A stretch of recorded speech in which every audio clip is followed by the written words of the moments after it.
welcome back. We took a little hiatus. We did. We need a little break ski. That we did. Mm-hmm. Everyone needs a break once in a while. That's right. Some of us came back very glowy, like a mermaid, straight from the ocean. I just want to be in the sun. That's what I learned from being gone for a hot minute. That sunlight helps. You know, sometimes if you're just feeling down, go stand in the sun. Yeah, exactly. Be a little houseplant. I love that. Well, welcome back to Couch Combos, where we talk about all the things, peel back the curtains, and all that good stuff. Woohoo! Yay! And like today, episode like 14, 15, yes, 13, 14. something. I think it's 14. Wow. We're like rocking and rolling, and I'm pumped about this one today. Me too. This one's gonna be fun. That it is. Also, hopefully, the title you guys enjoy because there might be the word snack in it. Okay, so Sarah the other day was like, "Hey, I'm gonna do something in the beginning of the podcast that's going to call us out a little bit." So tell our listeners what's been going on. So it is beginning of June, right? Almost Yep. mid-June. And so I was like kind of getting ready for this episode thinking, you know what? It's mid-year. How about we do something that people don't usually do? And that is acknowledge New Year's intentions. Because if you listen to our resolutions episode, they're not resolutions because we told you to throw those away. So we did that for ourselves. So this episode, I wanted to revisit our January podcast. I think we released it on like the 3rd or the 4th or something. Yeah. And I wanted for us to check on our New Year's intentions, which first of all, I was really sick during that podcast. And so I when I re-listened to it to kind of jot down notes for this episode, I was like, oh my gosh, I should not have been filming that day. But you were right. I kind of liked the rasp. Right? I kind of liked it. I had like good telephone voice of like, hello. When I was listening back to it, like editing, I was like, ooh, okay, Sarah. Yeah, I kind of really liked it. Yeah. So, okay. In January, you said you wanted to like release control. Yep. And just have this year be the year of letting things happen according to whatever plan was written for you. Right. And you wanted to trust the process. Yeah. How's that going? So I'm going to give myself half credit. Yeah. Because I have not been forcing things. However, I have been pre-planning and being proactive with the things that I'm hoping for. Sure. So like instead of, pushing a new move, I am creating a notes pad with all of the things that I would do on that day and when I would move them. Let me think, what else? There's something else. Oh yeah, instead of just full blown forcing us to do new things in the business and whatnot, I am just like proactively planning potential new things that could come to fruition. There we go. So we're going to give myself half credit on that. For sure. But definitely not full yet because I am still very much trying to micromanage my future. Yeah, it happens. But again, like we said, it's not an unattainable goal that we're looking for. It's genuinely just like a starting point. I love that. So for me, mine was I want to better take up space, pace myself, and take breaks. Same thing. I give myself half credit. Yep. My first like 6 to 8 weeks of the year, I was rocking it. But again, most people do. Yeah. I'd say mid and end of March until now, I haven't been great at it, but I've been trying my best, and I think that's kind of what's helpful to kind of reflect on. So I think overall, I've done okay. I have been doing better at understanding where I'm at and knowing how to take breaks. Yeah. I think that beginning of year versus now, taking a break means something different. Right. For like what's attainable and realistic, I have not been doing a good job at taking up space. So I want to work on that. And I think today's episode is actually a really good like foot in the door. It definitely is. So knowing that like my kind of aspirations for the new year can help with a good like lead into this episode, I want to offer like a little diagnostic quiz for our listeners. So that is, have you ever said, nah, no worries, while you actually are worrying and spiraling? Yes. Do you apologize to furniture when you bump into it? Yes. Do you think being too much is worse than being invisible? Yes. Congratulations, you're entitled to compensation. And by that I mean you should listen to this episode.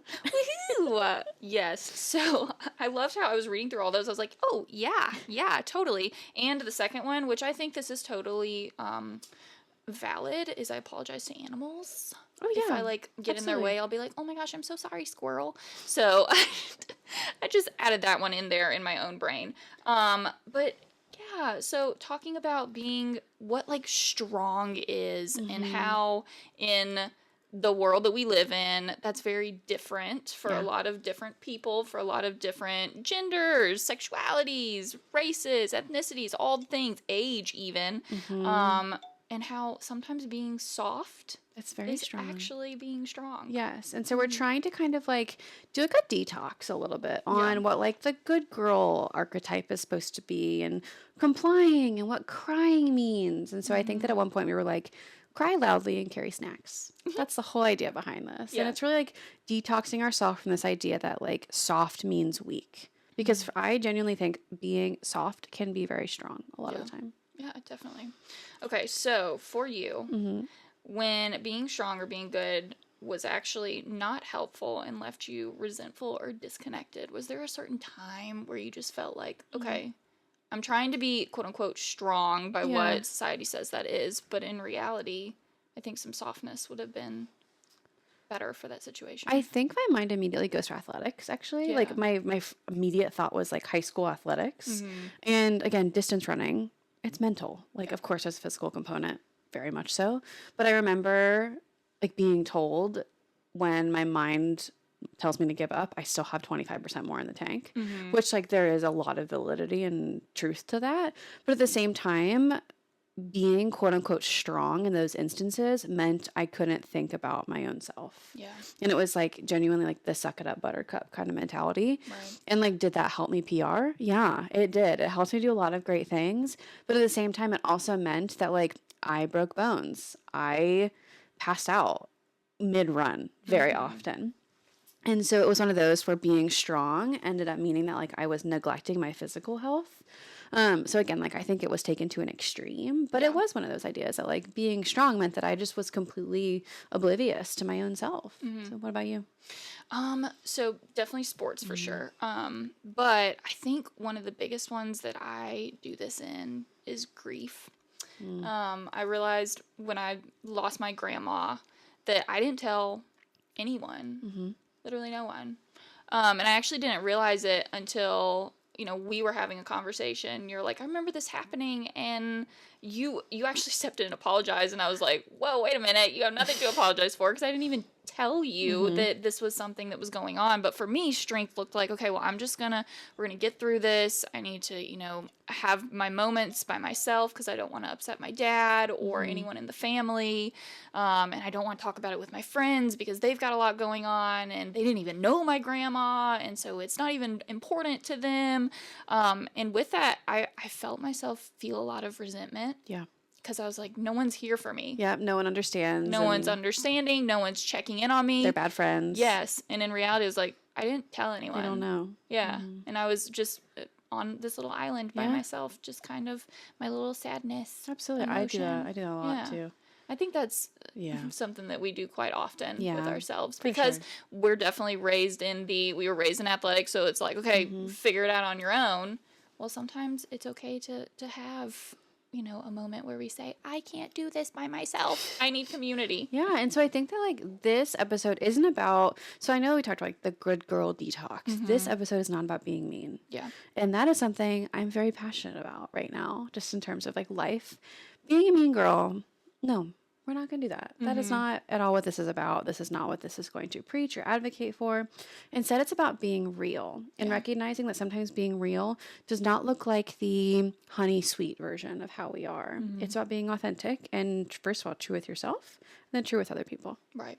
No disrespect and no hate. No. But instead, just like being authentic. Being real and being upfront and being clear, and also not shaming yourself for that and not labeling yourself as mean for that. Yeah. And if you are mean, we got to call ourselves out on that. Right. But Be this like, is "Ooh, not that what was a this is moment about." that I had. So, yes, this episode does not give anybody the permission slip to be mean and to be a bully. We're not going to do that. Yeah. That's not cool. It's out.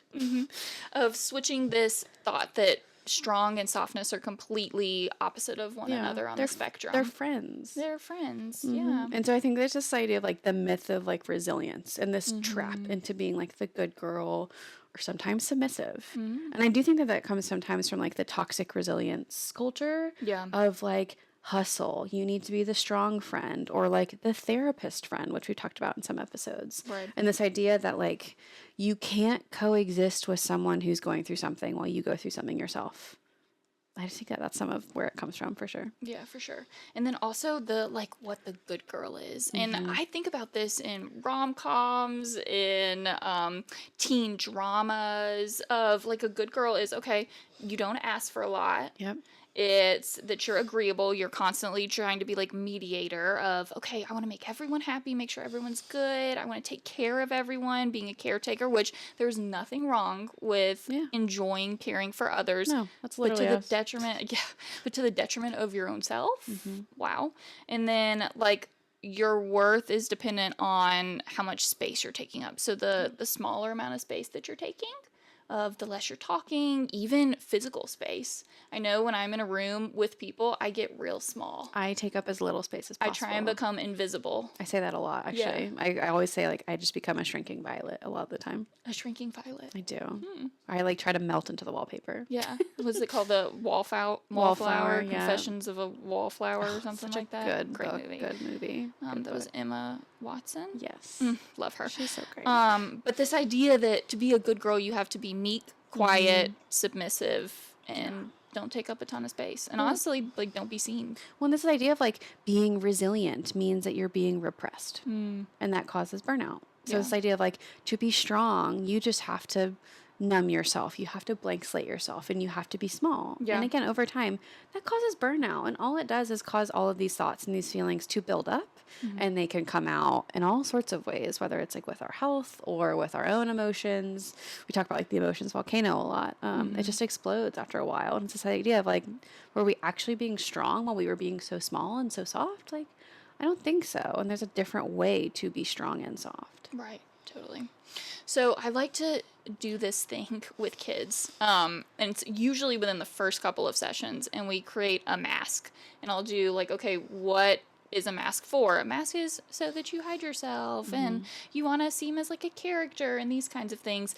And this in my brain translates perfectly to this of like what's outside our mask. So what are we showing the world versus what are we not showing the world? And essentially like how being strong looks like putting on a different outfit. Looks like we tell our clients all the time, if you're not feeling good, like put on something that makes you feel good. Of sometimes it helps in that way. Yeah. But for you, when did you like realize that your resilience was just like a mask or putting on a fancy little outfit to suppress like emotional shutdown? I think it's when like, I don't know when this happened, but growing up, I was called like Sweet Sarah a lot. And I want to be like, oh, like how's Sweet Sarah? And oh, like Sweet Sarah. And like, again, it's kind. Yeah.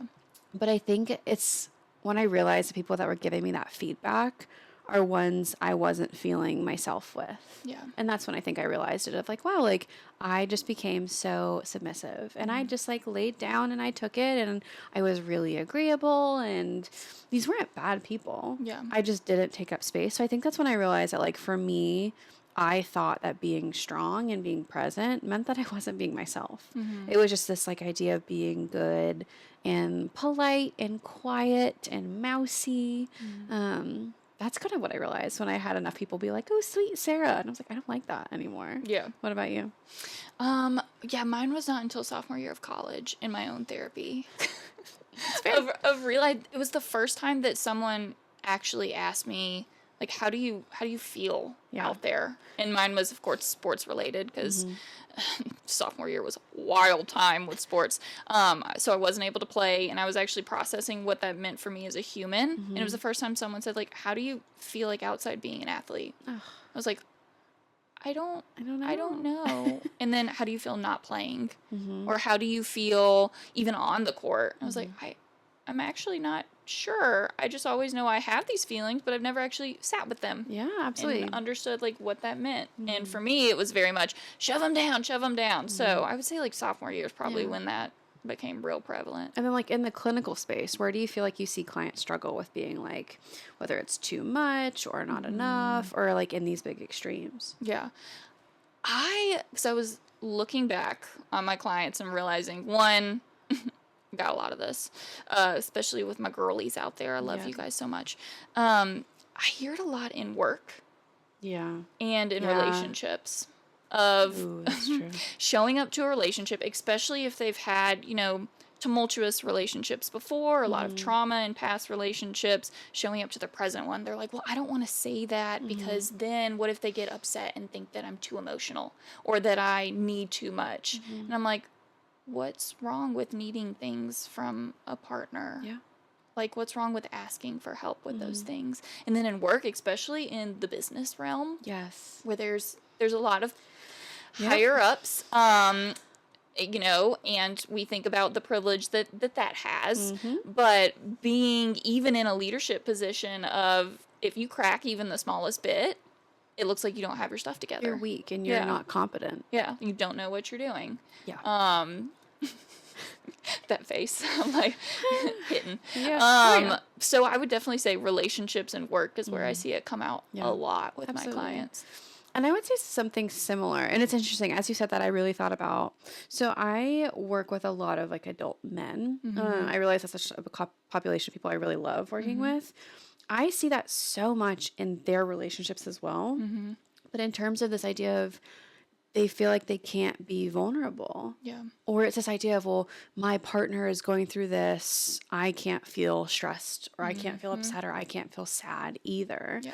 Because first of all, there's already a block for men to feel comfortable expressing a feeling, even in the best of circumstances. Right. And like, I even saw there was something going viral where someone posted like, oh, like, let's take a few minutes to acknowledge Men's Mental Health Month. And someone replied to the video and they were laughing. And it's like, hold on, that's not okay. That's not appropriate. Right. And this is why men don't feel comfortable feeling. And so I think that there's this idea of like soft and strong can't be the same thing for a lot of these men in relationships, because it means that like they get support from their partner, or there's the potential for their partner to perceive them as weak or things like that. So I see that a lot in session.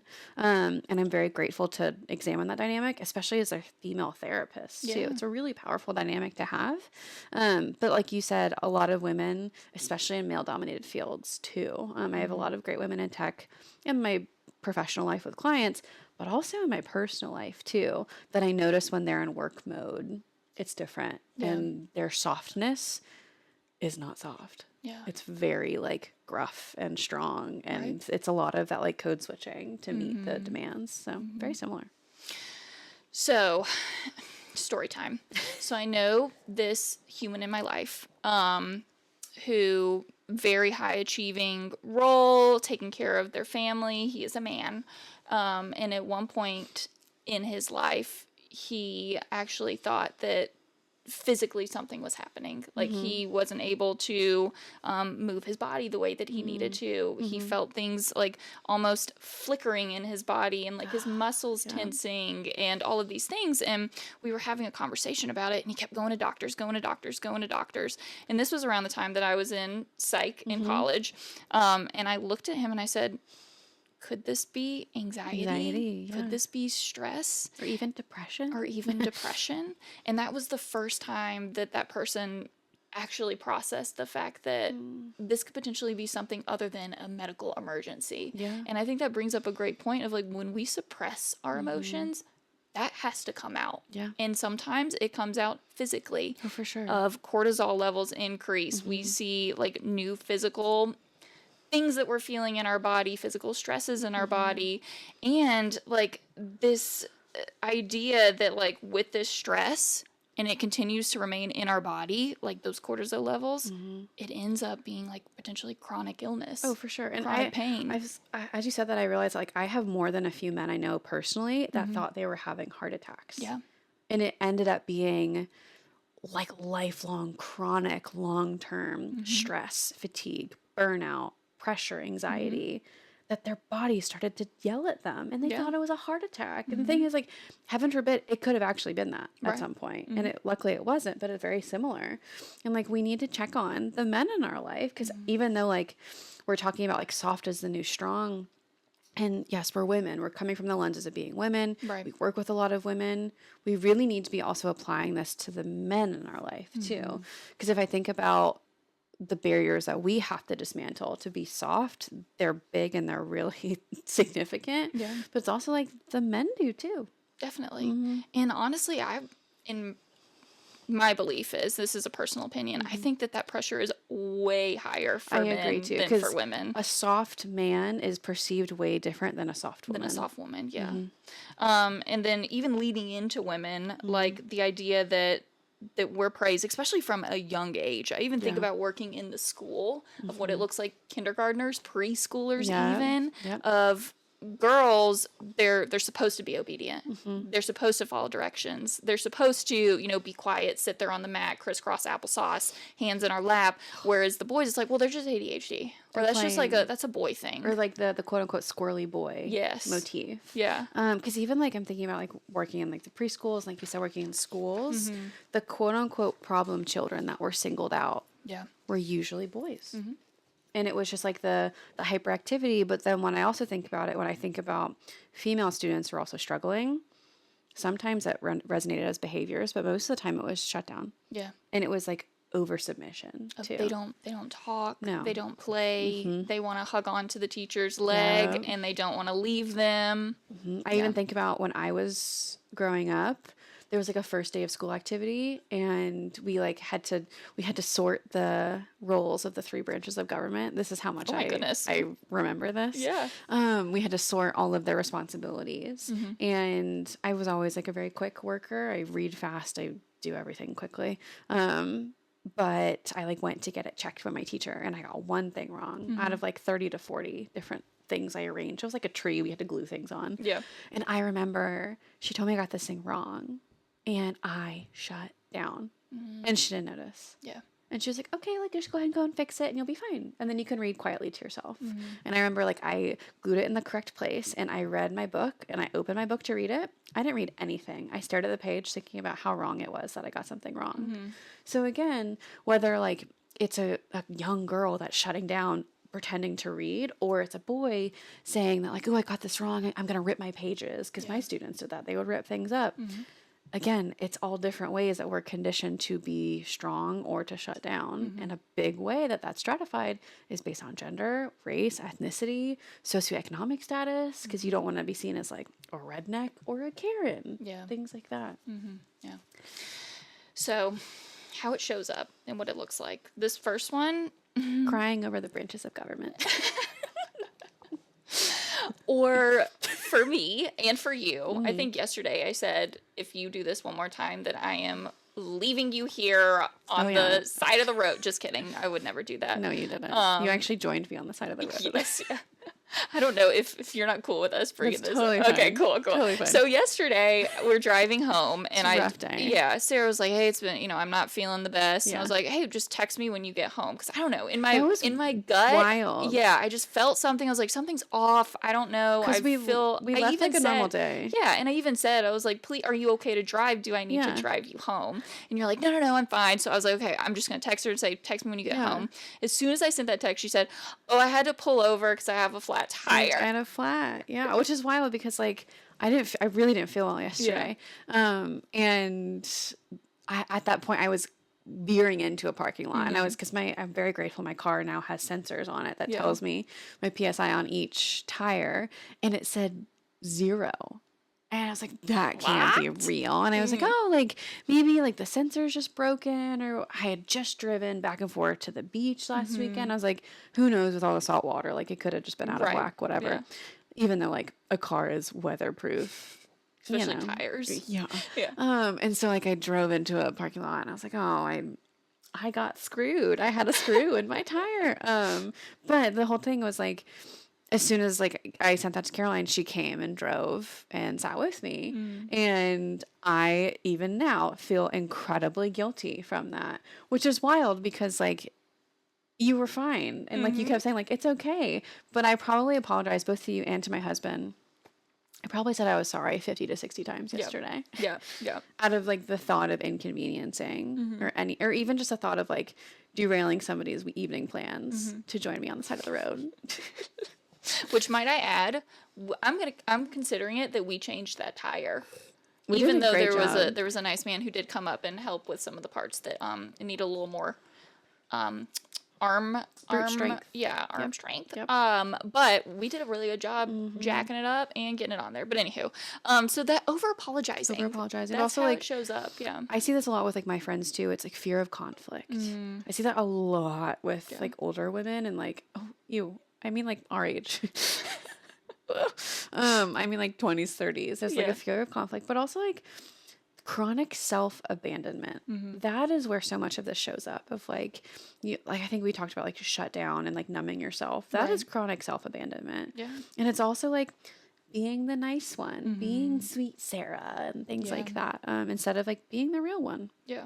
And like we mentioned before, letting go of this, like the sweet Sarah doesn't make you mean Sarah. No. It just makes you like more Real. authentically like you and able to show up for yourself in spaces where you might need a little something extra, where, you know, like we use niceness for feeling safe of, okay, if I'm super kind and if I do all of these things for this person, then they're not going to be mad at me and I'm going to feel okay. Yeah. But there's going to be times in life where people are going to get upset with us and it has nothing to do with us. Yeah. And so being able to drop that and say, okay, I'm not being mean, but I am going to say no to something that maybe I'm not 100% invested in or able to do right now.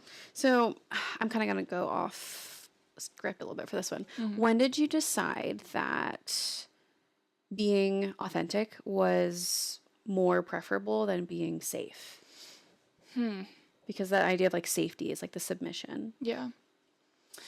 I'd probably, honestly, I'd have to say like grad school because it was the first time it was ever brought up. Yeah. Of that is an option. Yeah. Like I'd say before that I was starting to get more in tune with like, oh, I actually have like feelings that matter. Whereas grad school was the first time that it was, yeah, your feelings matter and you don't have to always say yes to things in order to like be able to be you.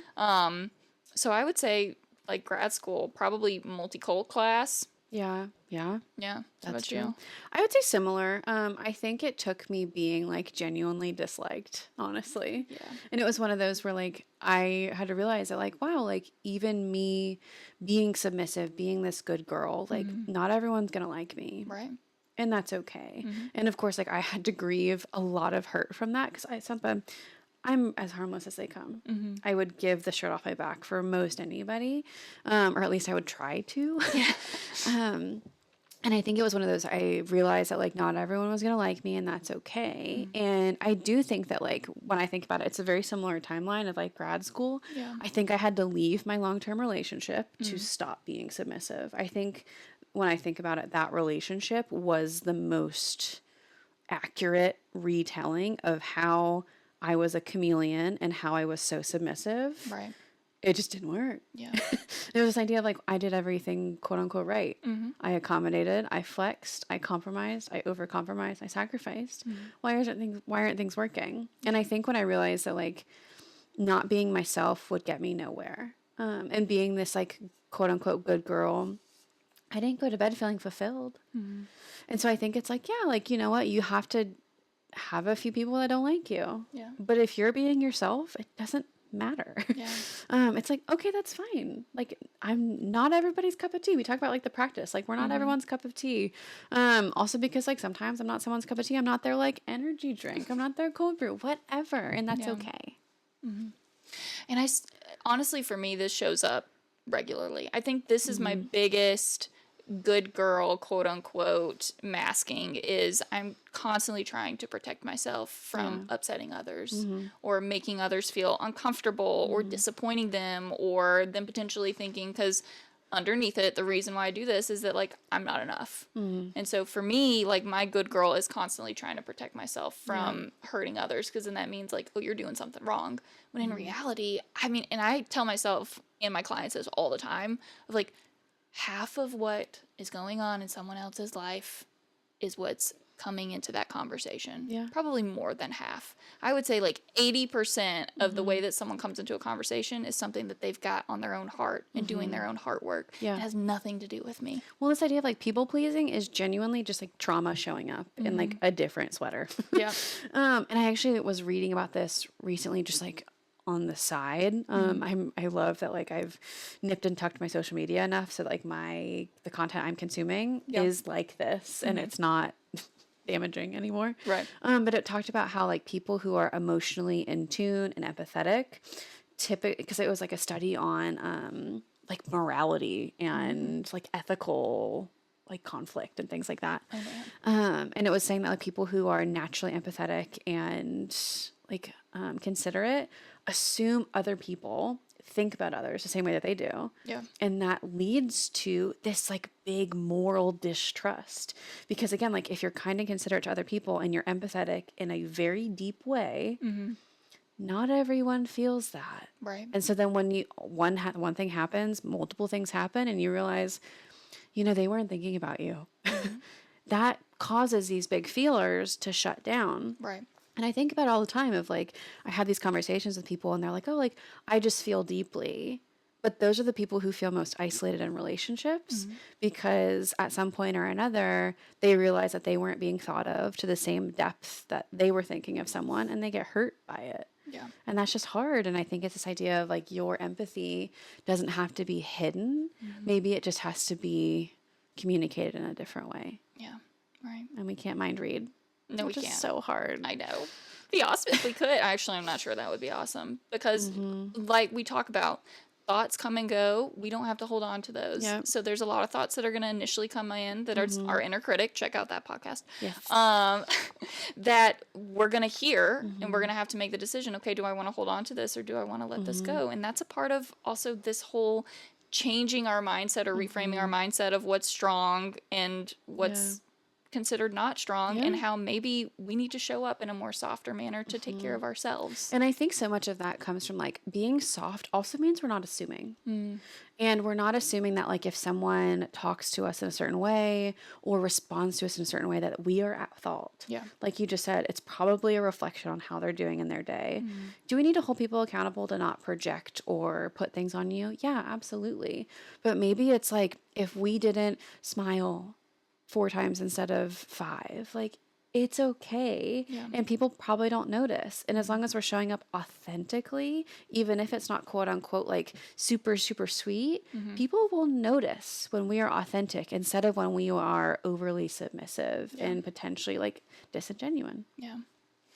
And I know it might feel like some of these topics that we talk about that they're just like from embryo, which we kind of are, depending on your nervous system and how you were birthed and all the things. But a lot of this shows up from things like our culture, our generation, our family, even like what part of the state that you're raised in. Because I know that being raised in like Rome, I was taught in around some things that were very different than being raised in the Atlanta area. I was gonna say, think of the fact that we were raised in the same state. Yeah. That doesn't make sense. I know. When you think about like the messaging we were given geographically. Right. No. Yeah. As well as like religion, and all of these things come into one. And we are not saying that there is one right way of doing things and another wrong way of doing things. Yeah. However, sometimes we have to look at perspective. Yes. Scenarios. And like we are taught very early that strong looks a certain way. And like I even think about like the strong Black woman archetype that's out there. Right. And it's not one of feeling at all. It's one of like hardened and intense and things like that. And then meanwhile, I saw this like TikTok the other day and it was like, if you ever need something, like ask a Black woman out in public or like go find a Black nurse or a Black physician. And everyone commented and they were like, oh my gosh, my best healthcare providers were always Black women. And so I think that we definitely have to deconstruct that. And like down to like the religious level, I was reading the other day about my own genetics of like coming from a Jewish descent genetically, is that like having family that went through the Holocaust and survived still impacts my genetics now, which is crazy because I'm Ashkenazi Jew. Genetically, I'm not Jewish in terms of religion, but culturally, yes. It literally has changed my DNA expression. And so again, it just shows what strength looks like. And for me, like, yes, that means that I'm like more disposed to a lot of different, very scary diseases. But it also means that like on a molecular level in my genes, strong looks like survival. And survival doesn't always look like soft because my ancestors weren't going through the Holocaust thinking like, well, how am I feeling? I should ground. Yeah. They were thinking something very different. And so again, like so much of this is checking in with ourselves and saying like, what does strong look like? What does soft mean? And what do I have to unlearn to relearn this different part of myself? Yeah. Generational trauma. It's a big deal. And in like Christian spaces, we use a lot of, which I'm not 100%, I don't love this, but it's essentially trying to create a dichotomy between generational trauma and generational sin. Of like in the Bible, it talks about these things happened and then it affects their children and their children's children and on and on and on. Well, now we know that that's generational trauma. It's literally changed the genetic makeup of that family, as well as like the raising and what that looks like. Yeah. I have to say, I just thought of, have you seen the movie Holes? Have I seen the movie How, Holes? Madame Zeroni Yes. cursed their whole family. Uh-huh. And they all had to be very strong until Stanley carried Zero up the mountain. And that strong was not soft. No, it was not. Strong was very strong. And so I think physically and mentally and emotionally. Well, and I think this kind of brings up like what emotional job was like assigned to you growing up that kind of gave you an idea of like what is strong, what is soft, things like that. Yeah. So as most of you are listening knows, which hopefully there's more of you who don't know this. Hi. That are listening, and hello, welcome. I am an only child. Yes. I don't consider myself as presenting. You don't. Like I will an only say. child. I've talked about that dynamic recently, and you don't come across as only. Yeah. There's like certain things, but they're not negative things. Right. I feel like I'm more of I present as like a middle child. You present to me like an oldest child. Oh, really? Yeah. Oh. Yeah.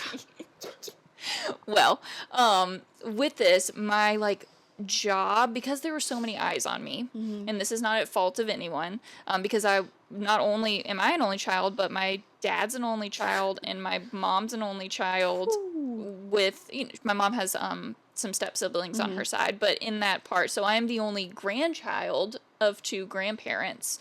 So there's a lot of attention on me all the time, and so this idea that like I got to keep it together and I got to make the right choices. Yeah. And not stepping out of line. Yeah. Because then I've got mom, dad, grandma, grandpa, granny, and pawpaw. That's at least 6 people. It's a lot of pressure. All are looking at me to essentially be that one thing, that everything that they're needing. So it was a lot of, okay, you gotta meet these roles. You gotta do them well, and you can't step out of line. You gotta keep it all together while you're doing it. Man, I have the opposite experience. Really? Because I obviously have a sibling, but my extended family, it's big. And we were much closer to them when I was younger, but I'm the only girl. And so I am in a extended family of all boys. And so I think like the emotional role assigned to me growing up was quote unquote, don't be crazy. Oh. And there's this idea of like, okay, you're the only girl. If you're upset about something, you're dramatic. Oh, okay. And you're too much. Yeah. And so I do think that I internalized this pretty young. Even though like my parents are great. I think I talk about this a lot. They're awesome. They're still awesome. I say that like they're not anymore. But I think that I had this idea that like it was my job to be this example of feelings that wasn't a drama queen. But again, when you task that to a young child and to a young girl, it doesn't work. Yeah. And so for me, like I remember this as a kid, my emotions would fester until they exploded. Because how do they not? Also, like biologically, that's just gonna happen. Right. I was a kid. And so that did happen. And then again, I received the confirmation that I was dramatic and too much. And so it took me a long time, like into adulthood, to be like, feelings aren't bad. They're okay. Yeah. Like they can be fine. Like Right. you can be upset and that doesn't mean you're dramatic. I literally said it last night. I got upset because it was just like a rough day and I was frustrated. And I looked at my spouse and I was like, you probably think I'm just being too much right now. And he looked at me. He was like, no, you're not. And so I think that was the emotional role I was assigned. So I think it's just a lot to really kind of check in with yourself and also realize that other people are impacted by these things in ways that we aren't. Like for you, like I will have no idea what it's like. Because when you said like you have all these eyes on you, my mind was like, I have no idea what that could be like. Yeah.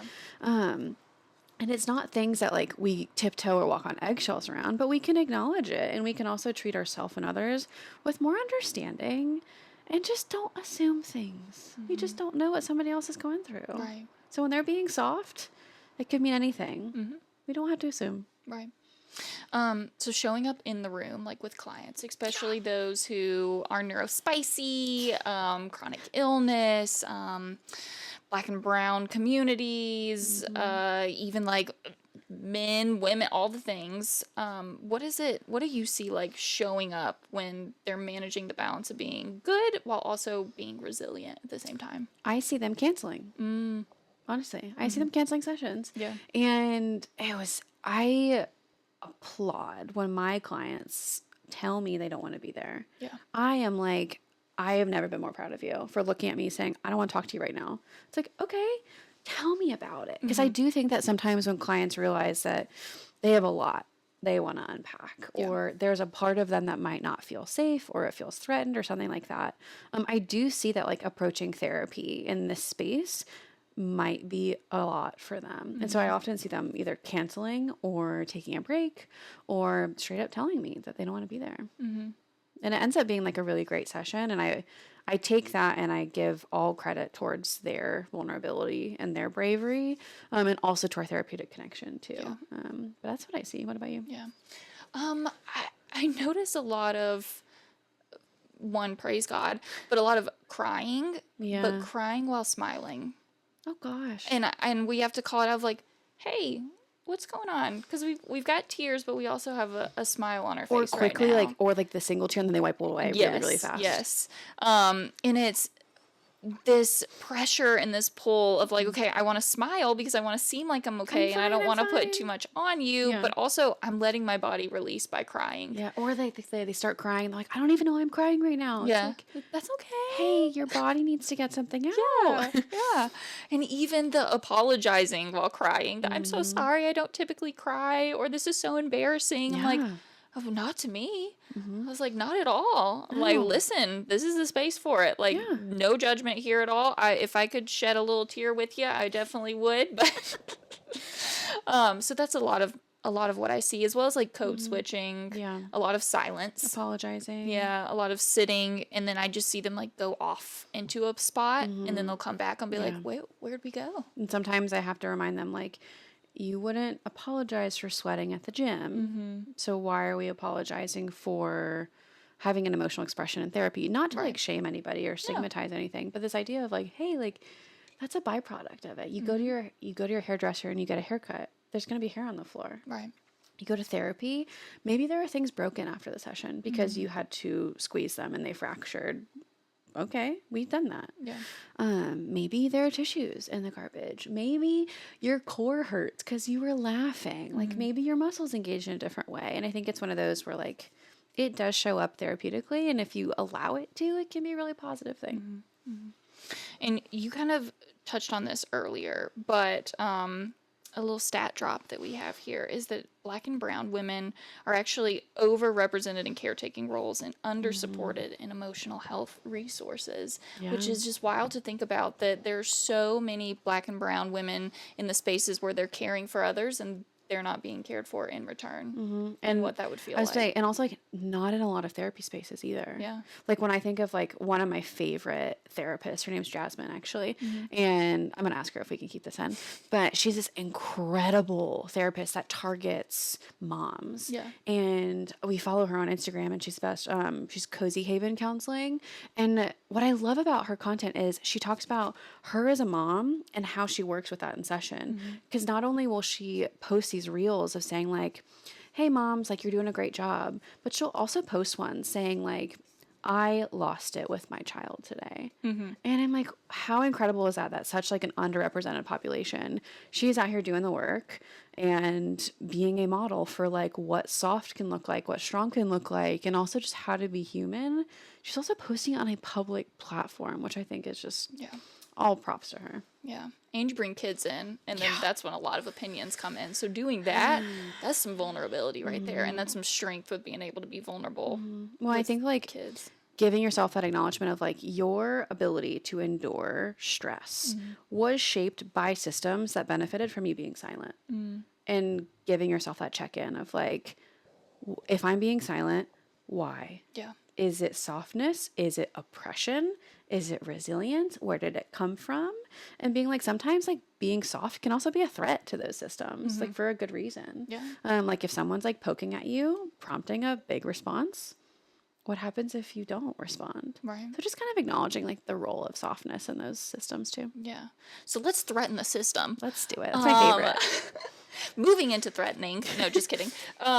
Crying without explaining it. Yeah, don't explain it. Don't apologize for it. Yeah. I'm telling myself that just as much as I'm telling viewers that. Yeah, of just letting it happen. Yeah. And saying no without a huge like, well, no, because this, and this, and this, and this, and this, and this. It's just being like, okay, yeah, no, I'm just not feeling up to that. Or no, I'm not capable of doing that right now. Well, and also like, and this sounds like kind of like cheesy sometimes, bringing something tangible when you know that there's emotional labor, having something to keep your hands busy. Bring a snack. Yeah. Tell your body it's worth fueling when it's also expressing a feeling. Right. Bringing fidgets so that like you can have that bilateral stimulation in the brain. Bringing affirmations. Taking a nap. Giving your physical body regulation, whether it's through fuel, through rest, through stimulation, while you're also engaging in emotional labor, like expressing your feelings. Yeah. It's one of the coolest things ever. It seems very small to say it, but it is absolutely larger than life. Give your body what it needs. We should write a book on that. Okay. Knowing us, it's going to be on our to-do list within 5 minutes of being done with this. Yeah. Okay, so boundaries, you guys. Yeah. Boundaries are super important. When we look at like softness and how it saved us when being strong failed, I would have to say boundaries, but boundaries in a sense of I wasn't just completely shoving people out, but instead saying like, hey, here's what I need. Yeah, you're filtering it. Yeah. As well as like affirmations. Giving myself affirmations. I have so many written down on my mirror right now. I'm like the classic Pinterest board of just like, yeah, well, you know me, yeah.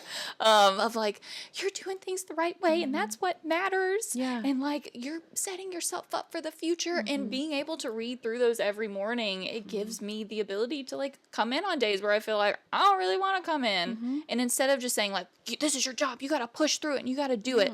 That softness looks like, okay, no, I'm going to set myself up for success by saying, hey, I need a little extra pep talk today. Yes. And that's the thing is softness doesn't mean like defeat. It can mean a second where you exhale. And I actually talk to a lot of clients because obviously I do a ton of trauma work.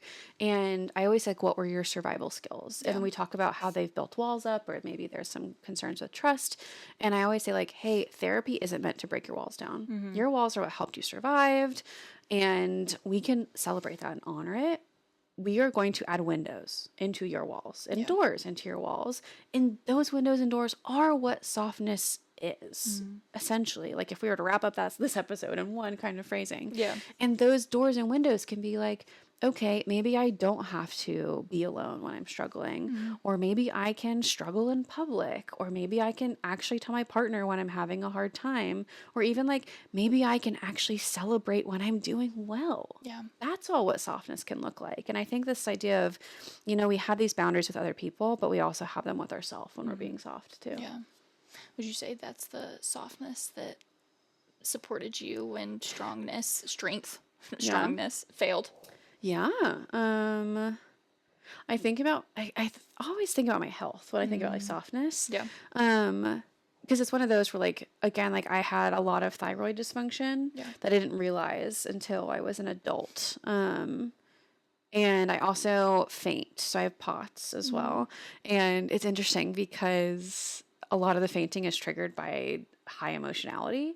And I remember when I like first got diagnosed, I asked my mom about it, and my fainting started when I was a toddler. Oh. So I was like literally 3 years old. This has been lifelong. And she mentioned I had a temper tantrum, and I fainted. And she thought I was faking. Yeah. Which, like, you know, got it. Right. Makes a lot of sense. But this idea of like, no, like being soft is acknowledging a feeling before it reaches my body. And I think that's when like softness was strong for me. Right. Also because like, I don't want to faint anymore. You know how hard it was for me to not faint on my wedding day? That was tough. But thank goodness you did not, because that would have been a wild journey getting you up out of that dress. But being soft meant like acknowledging where I was at, meeting myself there, and not judging it either. Because if I was just quote unquote strong, I would have been unconscious half the day. What about you? Yeah, so I think one moment that I'm thinking of right now where I had to kind of like lean in to more softness in order to recognize that the world wasn't going to fall apart. Yeah. Was definitely in my recent relationship. Of course, in my past relationship, vulnerability was not a favorite. Not the same. It was not a favorite. And so I've had to almost rewire that. And instead of just suppressing all these feelings that I'm having, I had to finally just like break that essentially wall that I had built up, which that one I had to break down because a door was not going to work with that one. And take that first step of saying like, hey, here's how I'm feeling. Is that okay? And I remember even doing of like, hey, is it okay if I share how I'm feeling? And the person I'm with right now, they were like, please. Yes. Yeah. Yes, please. And I mentioned it and we had this amazing conversation. And afterwards, he actually thanked me. He was like, thank you for sharing that. That's like so I kind. love that you were able to express that. Like, just know from now on, I don't want you to keep those in. Like, please tell me those things. I said, are you sure? Because I've been told that like mentioning that pushes people away and that it's not good. And he's like, no, none of those things are going to push me away. I want to know what's going on. Okay, but at the same time, that is such a beautiful example of how to give softness, but also how to receive softness. Like, shout out to you and Kyle for that. Because, like, of course, like, you had to ask permission. Yeah. That's great. If someone's worried about being soft, asking permission. But, like, props to Kyle and saying, like, thank you. Yeah. But just realize you're safe. Oh my gosh, that's incredible. Yeah. Yeah. Wow. That was my most recent softness moment. And then I realized like, wow, okay, so it didn't totally end our relationship because I had feelings. Probably made it way stronger. Awesome. Yeah. Oh yeah. Much stronger. And now he's probably like, I wish I would have never said that. Just kidding. Because now I'm like, hey, I've got feelings. Let's talk about them. Oh, I love that. Oh, and it's also like reminding your brain too that like softness isn't a burden. Yeah. And it doesn't have to be like a once a month, once every 6 weeks, like, ooh, I'm gonna say something now, or I hit my quota or things like that. It's like, no, it's just like a normal everyday thing. Yeah. Oh, I love that. So okay, we've gone through a lot of what all this means. What now? Again, always how we wrap things up. Always how to wrap it up. Yep. I think that we really have mentioned, especially with that last case of like how to best give and receive softness, and even like asking permission at first can be really helpful. Yeah. But there's definitely a few other things that we can do too. Yeah, for sure. Like being soft doesn't cancel out being firm. I've had this conversation when I was in school. So I was a school counselor, as I've mentioned. And we had to do bullying lessons. So I had to go in from pre-K all the way up to 6th grade. No, actually not 6th grade, to 5th grade, and talk about bullying. And we always talked about how when we maintain a boundary or when we like say, hey, that's not okay, that we're not being mean, but we're being assertive. Yes. And having to explain that to a child was very good for me, because honestly, as an adult, we automatically think like, okay, I know the difference between that. Yeah, it's hard. And then explaining that to a kid, it's like, okay, well, what does that look like? Assertive meaning I use a strong voice. I don't yell. I don't use words that are going to hurt them, but instead I use a very strong, strict voice of like, hey, I don't like that. Yeah, absolutely. Well, and it's also this idea of like, we need to be accountable with ourselves. That if we are being firm, do it. Go off. If that is what works for you and that's what's kind to you, that's awesome. But also acknowledge that you being firm might look different depending on who you're talking to. And if you value those relationships, be kind and be respectful. Right. That is part of being authentic. It's being firm and being considerate. It's being firm and being respectful. And it's this idea of if you feel like you being firm has warranted a lot of different reactions that you don't like from different people, check in with you and even ask like, am I being firm in a way that is true to my character? Right. And really checking in with that. Or even like asking for feedback of being like, hey, like you kind of shut down a lot. Are you okay? And just, again, not making assumptions. Right. Because also, like, your body's going to know. Your body's going to be tense if things aren't you and things aren't authentic. And I think sometimes of pursuing softness is checking in with where you're at and saying, okay, if, like, I'm experiencing muscle tension headaches, whatever that looks like, GI distress, listening to it and kind of communicating or moving through the world in a way that makes you feel a little bit more regulated. Yeah. listen to your body and give it what it needs. Shout out to our Again. book again. And then also this idea that compliance doesn't mean kindness. They're Yeah. not equal. Sure, Yeah. at some points it can be that, right? Mhm. But it doesn't have to be that. It's Yeah. okay to be able to say no, and you're still being kind not only to yourself, but to them. Because the same thing with boundaries, Sure. of like boundaries, setting up that relationship for success by saying, hey, I'm not going to be able to 100% give you what you're asking for. Yep. And that's going to upset you, and it's also going to put a lot of strain and stress on me, potentially fracturing our relationship. So instead of just giving, a small amount resentfully, I'm going to say no with kindness of like, I can't give you that right now. Yeah, and also like reminding yourself that essentially this whole podcast episode is unlearning internalized compliance, which that's a very, very big thing to say. Unlearning internalized compliance. Yeah. You're detoxing from this like good girl, good guy, good person motif. It's awkward. Yeah. It's going to ruffle feathers. It's going to make people uncomfortable. It might make people mad. Yeah. Okay. And giving yourself this reminder that like being authentic will never require you to perform for other people. Yeah. So, if you've made it to the end of this episode with us, Thanks. well done. Leave And a comment on also- Spotify. Which thank you guys for the you. last podcast episode for leaving us comments. That was so fun to I be loved able to them. see. Yes. But we want to give you a couple prompts or questions to like reflect on. Of like, Journal, okay, what does think. this look like? How Talk in about my it. life more specialized to me? So, where am I still performing strength or niceness? I was like, what am I afraid will happen if I disappoint someone? What's one act of softness I can practice today just for me? And who would I be if I trusted myself more than I feared being misunderstood? That's like our mic drop. She If we could hits. drop our mics. Goosebumps just fill the body. Well, episode 14. Here we are. And as always, Couch Combos is not a substitution for therapy. We love hanging out with you guys, but this is not a substitute for those like very sacred clinical dynamics. Yeah. If you want to work with us, give us a call, email us. We are at www.soulhavengeorgia.com. I know we say it every time, but like, rate this, comment, subscribe. We are also, depending on where you're viewing this, we are on Spotify, Apple, YouTube.